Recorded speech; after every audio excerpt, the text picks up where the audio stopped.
Il est 19h18, le grand journal du soir, la suite sur Europe 1. Dans l'actualité, Wendy Bouchard, la conférence de financement des retraites prévue à partir de jeudi. Et oui, permettra-t-elle de rassurer sur l'équilibre du futur système de retraite? Bonsoir Dominique Corona.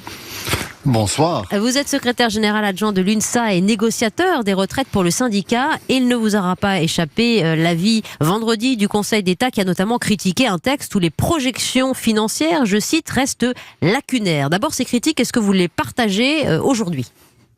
Bien écoutez, d'abord le Conseil d'État, nous avons reçu l'étude d'impact vendredi soir assez tard, vers les 17h. Il y a 1000 pages effectivement, il y a beaucoup de chiffres, mais effectivement il manque un certain nombre de données plutôt, je dirais, cumulées qui nous permettent d'y voir un petit peu plus clair. Pas assez de projections, dit le Conseil d'État, sur la hausse de l'âge de départ à la retraite, le taux d'emploi des seniors, les dépenses d'assurance chômage, les dépenses liées aux minima sociaux. Tous ces sujets essentiels-là, vous aurez à les traiter autour de cette table liée à la conférence de financement ?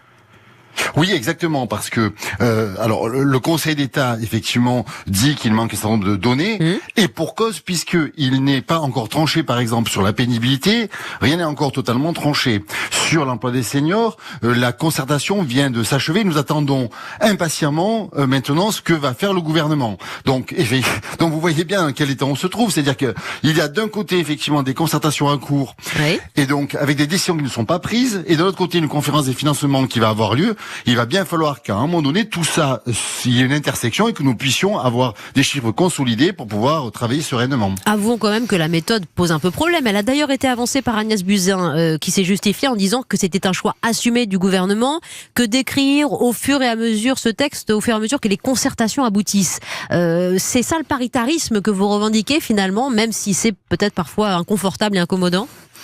Alors c'est très inconfortable, c'est très incommodant. Nous aurions préféré, nous à l'UNSA, que tout cela se passe entre septembre et maintenant. Oui. Le gouvernement a décidé d'attendre les grèves de décembre pour s'exprimer, d'où maintenant effectivement le fait que nous soyons un peu dans la seringue.